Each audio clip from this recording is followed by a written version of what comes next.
What's up, everybody? Jason from Straight Edge Knives, and we got another review for you today. And my friend Michael, Jason, and Art here, they're pretty excited too, guys, because like me, they're into knives. I don't know why. We birds of a feather flock together type of thing, I guess. I don't know. But guys, today we are going to be taking a look at the Worktuffgear Forrester, guys. Check this bad boy out. This is a no-nonsense, straight to the point bushcraft knife, guys. And this thing it's built like a little tank, man. I mean, it's just, it's got thickness, it's got robustness. I mean, you just grab this and you're like, oh yeah, I got a chunk of steel in my hand. I'm ready to cut some stuff. You know what I'm saying? Really, really cool. I dig it. I'm actually really digging these handle skills, guys. I mean, it's just cool. I almost thought they were glow in the dark for a second. They're not, but I almost thought they were. But before we get any farther into this review, guys, we do have to do a quick word from our sponsors, or our sponsor, Wicked Industries, guys. They're the makers of Wicked Wax and Wicked Clean.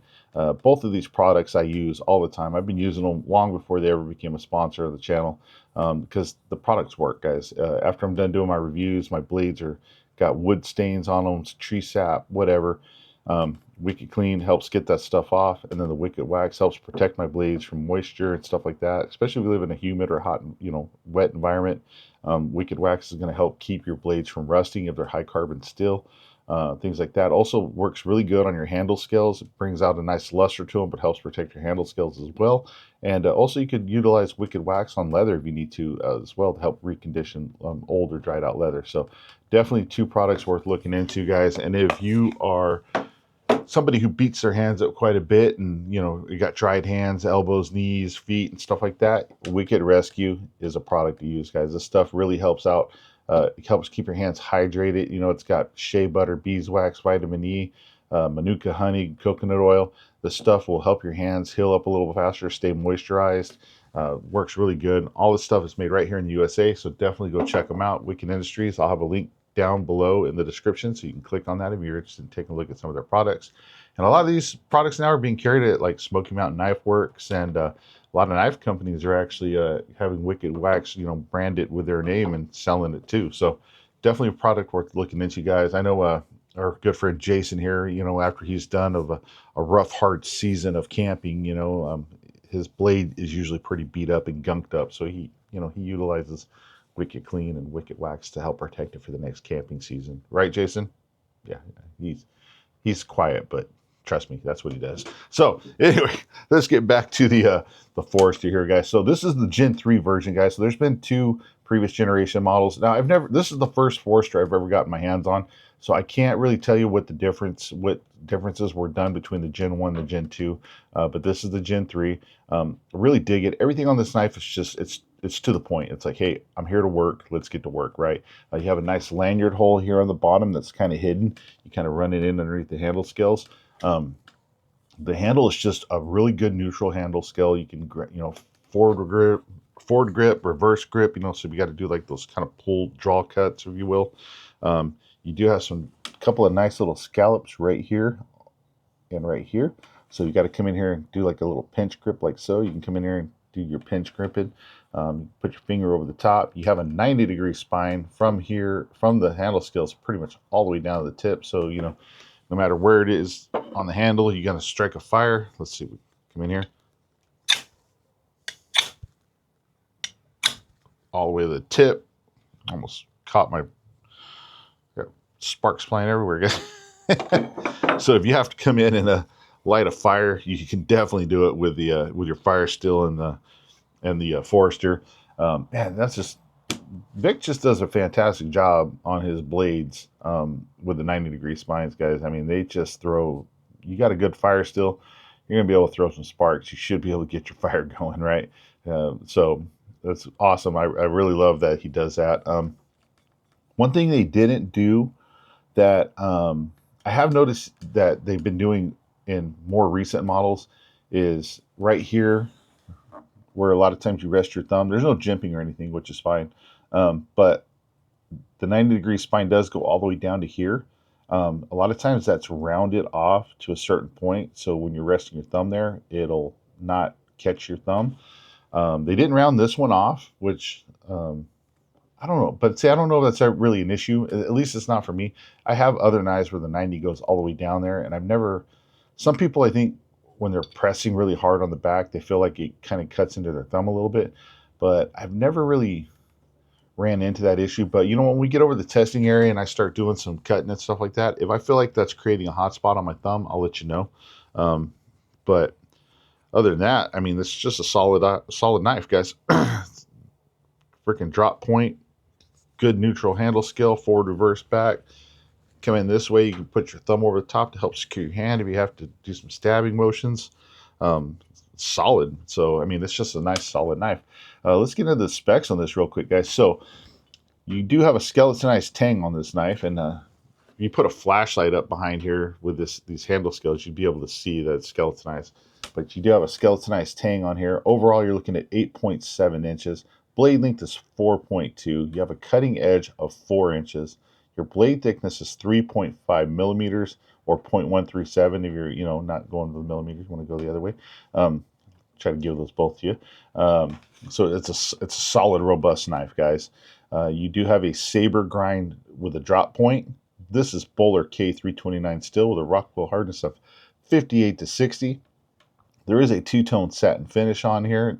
I think this, I'm not 100% sure if this is the natural G10 or if this is the Jade G10. On the website, they look kind of similar, so I'm not 100% sure, but there are a couple of handle scale options. There is a natural canvas micarta option, a Jade G10, and a natural G10. And then there is one that has like a rugged finish where you have some like kind of rough looking scallop marks on the side to give it a kind of a primitive look. So if you go to Worktuffgear's website, which will be in the description below, you can see all the different models that are going to be available. This is dropping September 3rd, and as of the posting of this video, it is September 1st.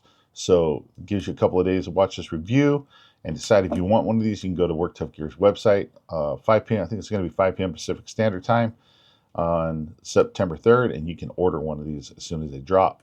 So the weight on this is 7 ounces. So it's got some heft to it, but it's not overly heavy. So, which is always good. I like a knife with a little bit of weight though, because it does help if you have to do some chopping. Now, is this designed to be a big chopper? No, it's not. But if I have to choke back on this a little bit and do some light chopping, do I want to put a ton of extra work into it, or do I want to let the weight of the knife help and get that chopping done a little faster? So I prefer a little bit of weight to my knives, just so I'm not having to sit there and chop as much. You know what I mean?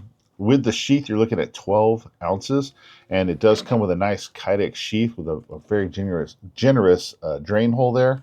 The Kydex on this snaps in like always. You can hear that nice positive click. There's a bit of a thumb ramp right here, so you can pop it off. Ooh, we knocked Art over, guys. That is not good. Art, sorry, buddy. Don't be mad. You don't want Art mad at you. You can pop that right off without any issues, but it's always a very solid retention and click. There's no wiggling in here. This thing is just ready to go. Multiple holes all the way around, so you can basically put any type of mounting system you want on this. I believe it's going to come with a belt loop that you can mount onto here, but if you like Tech Lock or Blade Tech or whatever, however you like to set up your handle seals, you're going to be able to do it because there's plenty of mounting hole options. So, and that's always a good thing. Again, there's a lanyard hole on the bottom if you like lanyards, and this thing is ready to go. So, guys, let's get over the testing area. Let's see what the Forrester can do, and you can make up your mind if you want to pick one of these up when they drop. So let's get over there, guys. All right, everybody, we're over at the testing area, ready to get to work, guys. Let me get my stuff set up here real quick. All right. Oh, guess it would help if I had the knife. So let's get this bad boy out. Give you guys a nice look in the sun here. Check this out. Beautiful, beautiful knife, guys. Again, just solid. I mean, and this color is, these handle scales are just, they're just cool, man. They just like pop. They're just like, it's not something that I would have normally gravitated to, but then now that I have them on here, I'm like, I really dig these handle scales. Very nice. But there you go, guys. So give you a nice close look at that. Set the sheath down here. Let's get into it. We got our catalog here, guys. So we're going to do some stab testing. Got papers hanging out here. So if you had to come in here, do some stabbing, penetrative task or whatever, if you will. You know, zombies, they exist, they're out there, they're going to come eventually one day. So, you know, you might have to come in and penetrate into a zombie. Bam, look at that. Good 3/4 of the way through the catalog. Tip is just right here. You guys can see that. Yeah, nicely done. I like it. Let me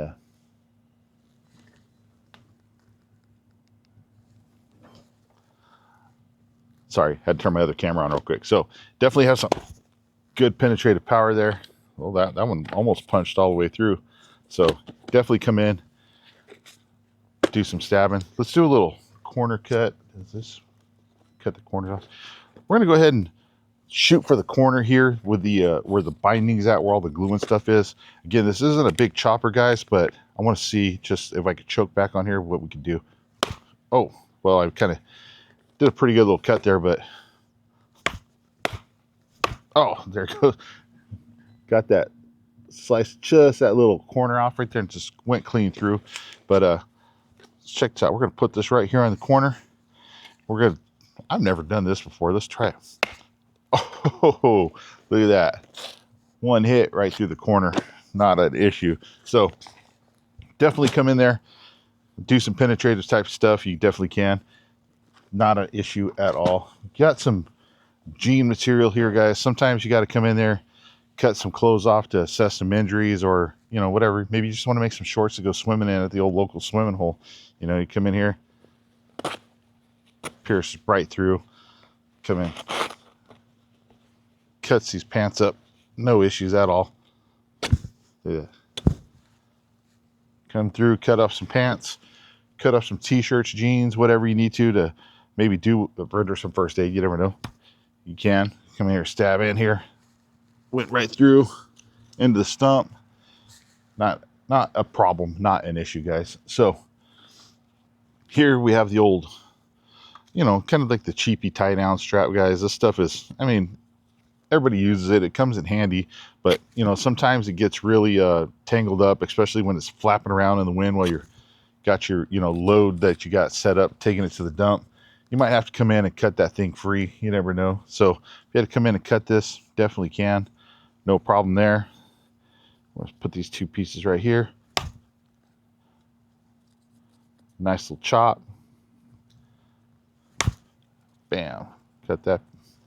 And the other two pieces fell down here. So definitely come in there, do some chopping up if you need to without any issues. Guys, the old fire hose. You know the deal, man. Things made to go through car wreckages, broken glass, twisted metal, all that stuff. It's tough to cut, guys. It's 2 layers of canvas, a layer of rubber glued inside. It's never the easiest thing to cut, but let's see. Yeah. Vic does the most fantastic job with his edges, guys. I cut through that like butter, no issues at all. Come in here, stab this if you need to. Absolutely no problem. I mean, that's just easily cut. I mean, I've had some thinner edge knives before where I'm like having to really saw through.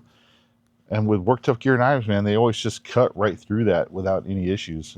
So definitely awesome, right? So here you got the old cordage.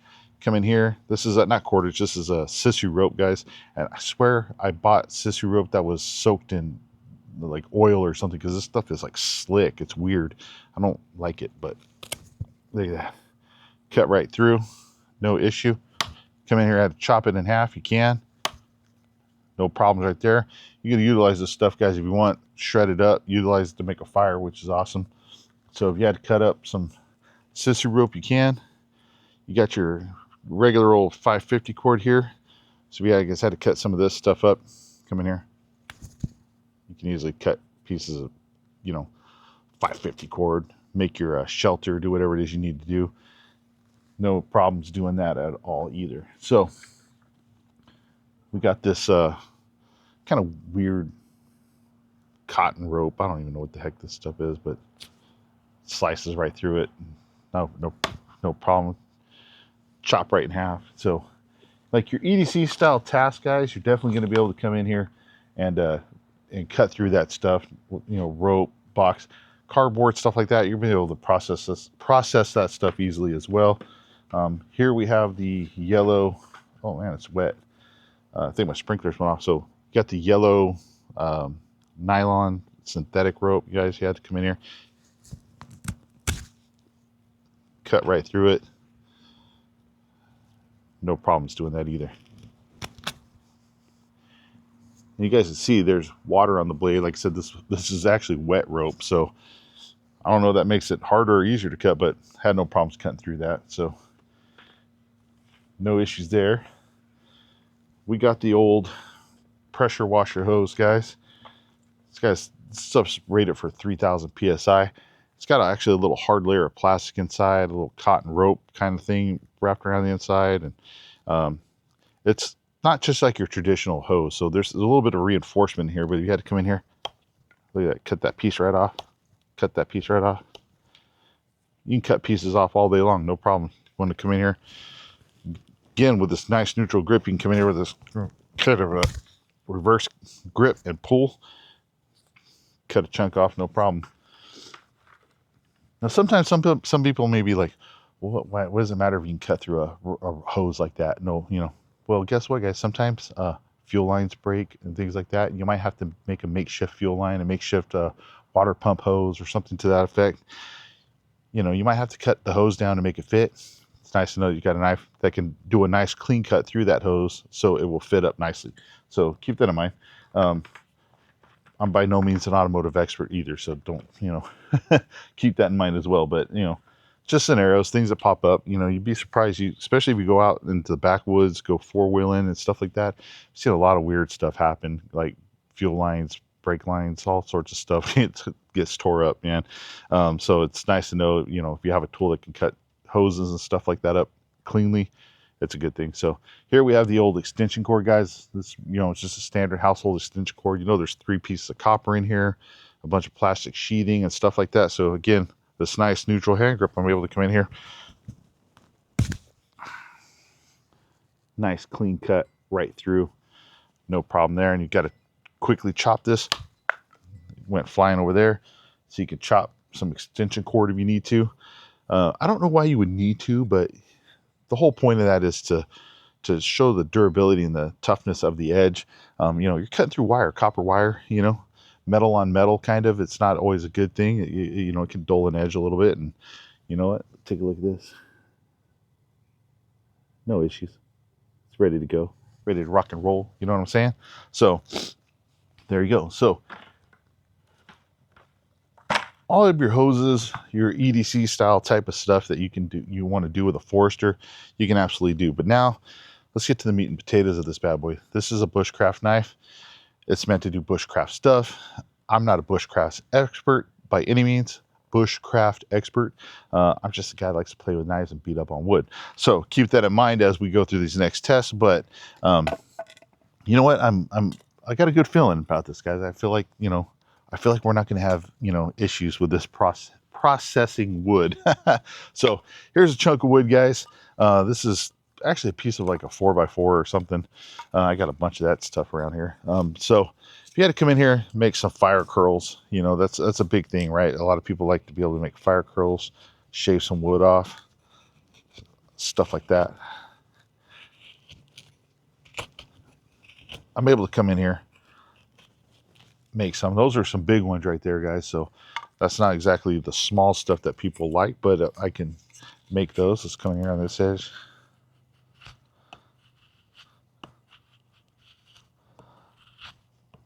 And I'm able to come in here and cut these off, but my problem is I always wind up cutting them off. So you guys can see there's some fire curl right there. I feel like I can do a better job with that. And so let's try it this way. This is my favorite way to make fire curls. I like to stick the knife in the stump and drag the wood across. There's a little knot right there.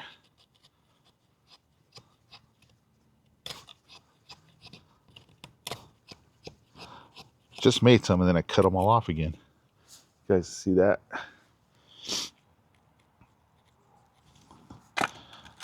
I got like junk wood now, guys. Like I really need to, but that's a good thing actually at the end of the day, because you don't know what you're going to get stuck with when you're out in the woods. You might have some good, nice dry wood. You might have some really crappy wet wood. You just don't know. And so it is actually kind of good that I have a lot of, I have some like kind of store-bought type of wood. I have some seasoned almond wood like this right here. And then I don't even know what this is, a branch off of some tree around here. I don't even know what it is, but it's nice that you can kind of come in here, try out some different types of woods for your fire curls and stuff like that. How's the blade going to handle different types of wood? Yeah, that's seasoned almond wood.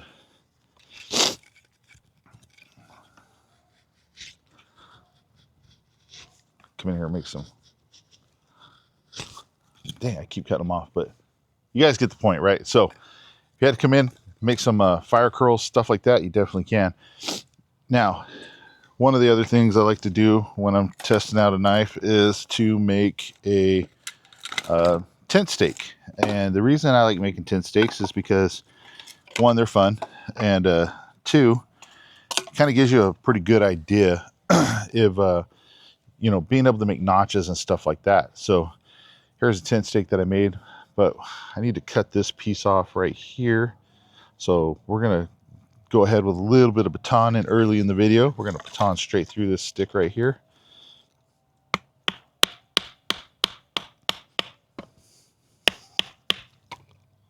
Just smashed my finger, guys, just so you know.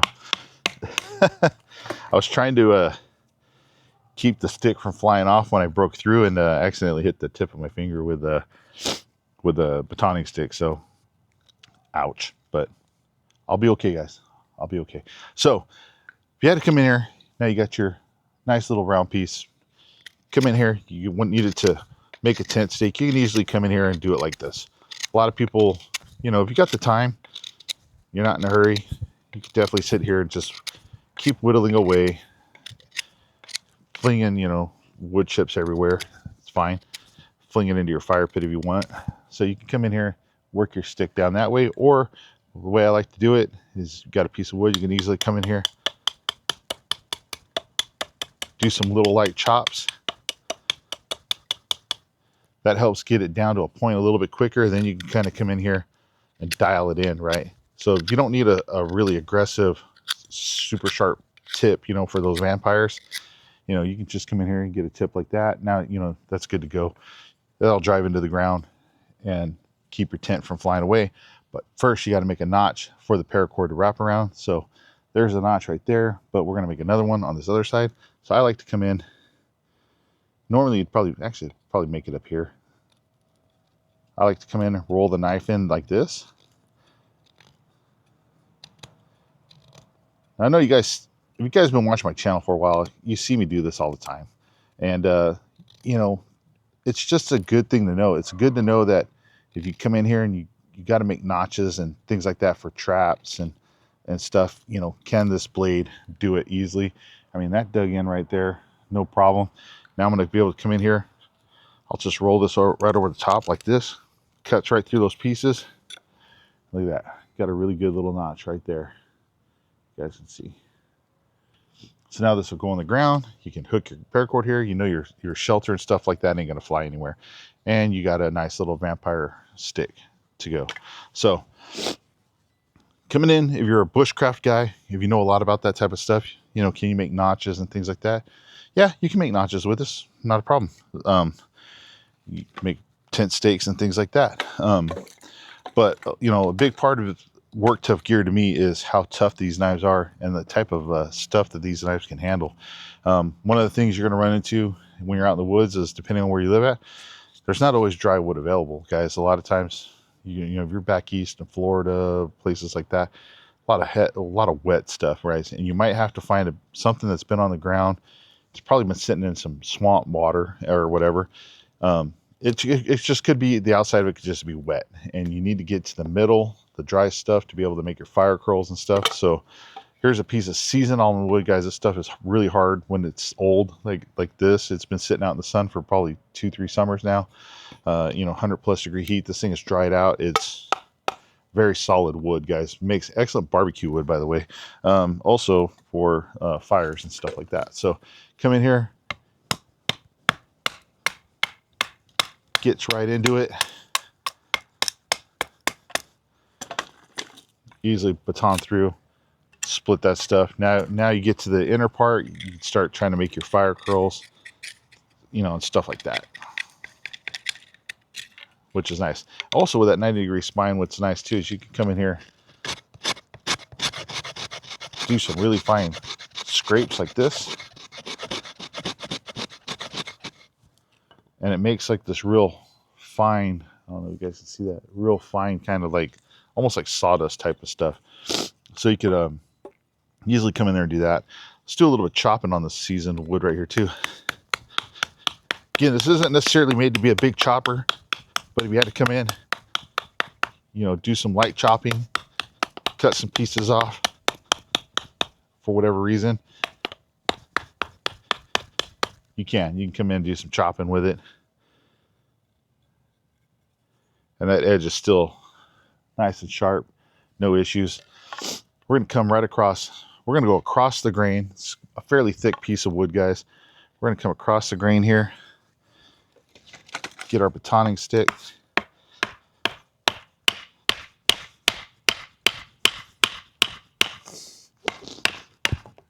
Bam! Cut that piece right off. Look at that. Nice and clean. Across the grain, really hard wood into the stump. And that edge is still, that's still a nice edge, guys. I mean, let's do some more batoning. We got another piece of seasoned almond wood. There's some knots in here. Come in here across the top of this.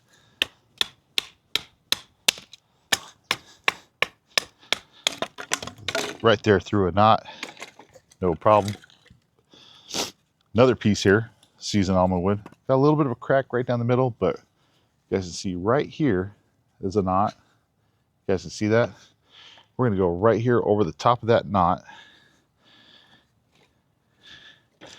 And we're going to baton it.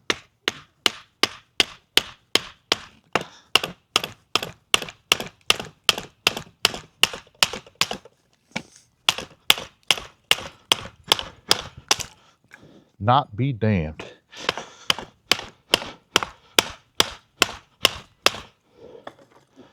Look at that. That is a tough ass knot, guys. I can tell you that much. Try to be careful not to hit my hand too.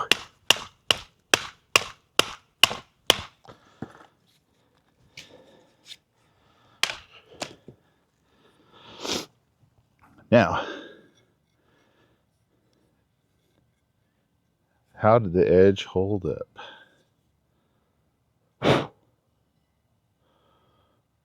Ooh, still good. Guys see right there? No chipping, no rolling. Still good to go.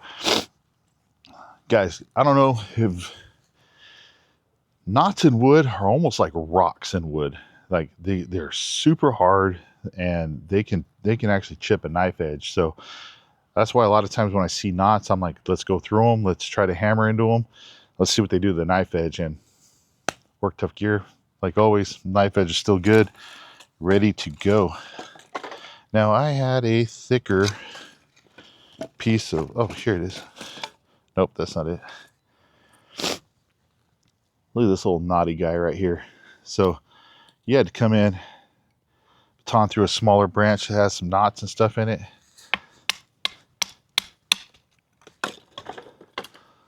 Split it, not a problem. Let's come in from the knot side. Yeah. Bang it through those knots. Not any problems there either. So if you guys had to come in and do some harder work on some, you know, some old dried hard wood, you know, you can absolutely come through, knock some of that stuff off. Oh, this is the piece I was looking for. Look at this guy. You thought you were the cool kid in town, and then this guy showed up. Look at that. So this is a big old chunk of wood right here. right in a split where another branch is coming off. It's gonna be a little bit tricky to do this one because I got to hit right here to make sure I don't hit this other stump, but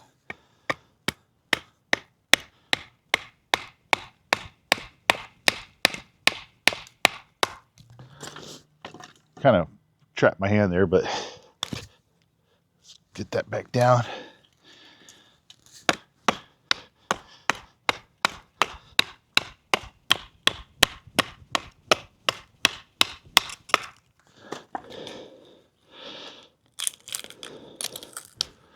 Look at that. That's some tough stuff, guys. I mean, there's not a ton of knives out there that I would say. There's a lot of good, really good knives out there, guys. There is. I mean, I've done a bunch of videos on tons of really good knives, and but you know, there's some that just, as good as they are, would not be able to take those types of beatings and still have a great edge. And this Worktuffgear is still a great edge. So it's just a testament to the craftsmanship that Vic puts into his blades over there, guys. I mean, he really puts a lot of time and effort into these things to make sure that they're going to last for you. They're going to be tools that you can use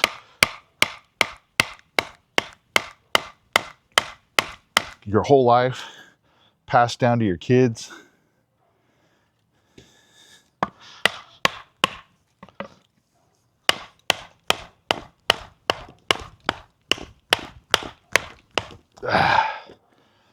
Look at that. Let's get this thing out. We pretty much hammered almost all the way through that. I was running out a little bit of space there. You know what, guys? We're gonna get through this. Let's put it down here.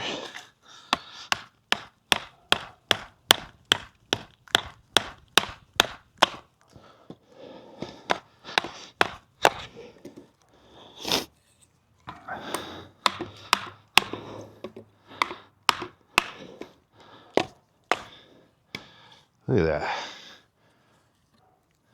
I love it. Knowing that I could just come in there, beat on this thing if I need to.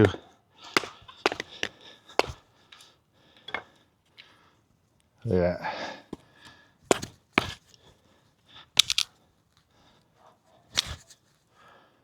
There you go. Awesome.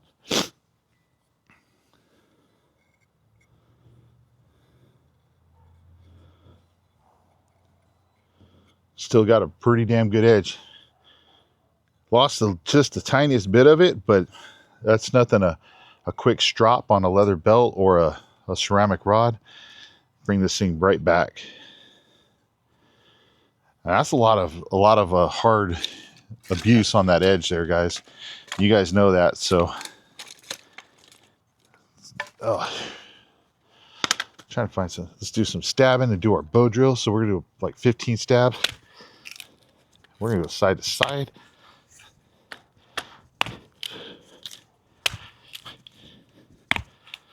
Four, 5, 6, 7, 8, 9, 10, 11, 12, 13, 14. Oh, broke that one in half. 14, 15. Into the wood. Now, if you guys look at what I was doing, I was not only stabbing in, but I was prying left and right.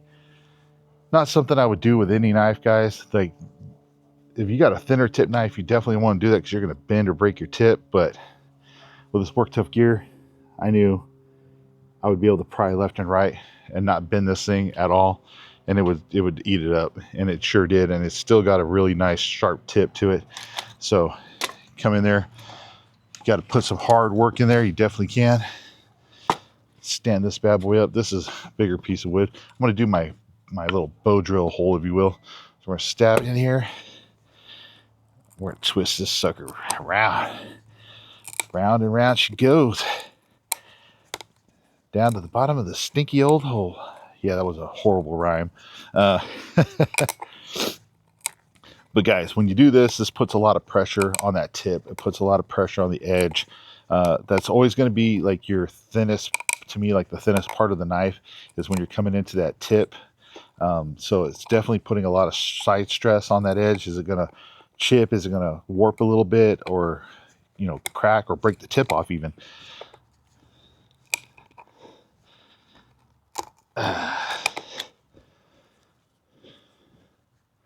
And the answer is no.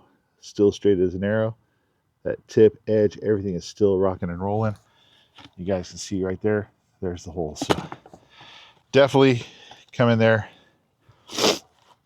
Make some bow drill fire divots if you wanted to.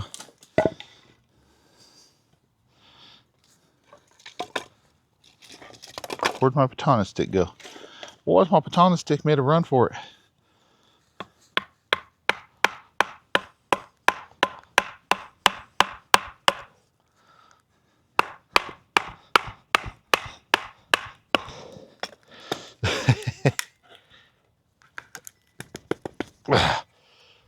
Yeah, drove it into the stump. So